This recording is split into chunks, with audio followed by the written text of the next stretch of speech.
一至兩人單位，家私訂製。咁呢度係一個大門口嚟嘅，咁呢個位置有電箱，咁啲電掣呢已經好細啦，地下已經鋪晒地磚同埋腳線嘅，留意翻。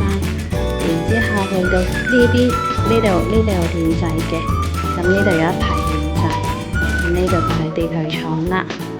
呢個位置地台廠有個屏風啦，然之後呢，呢度會做翻個衣櫃嘅到頂。衣櫃呢，有機會係呢度做到呢度位置到啦，大概500-400到啦。做完之後呢，呢度都有個開到窗嘅，咁窗台咁樣。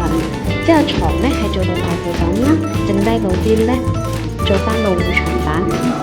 地下去到窗台呢度1.1米，呢邊都係做翻個護牆板嘅。然之後留意翻呢邊就係啦。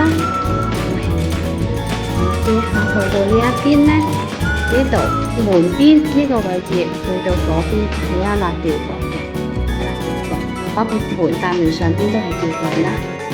呢度就係個浴室啦，呢度係廚房。廚房呢度唔需要嘅，因為佢原本呢度已經做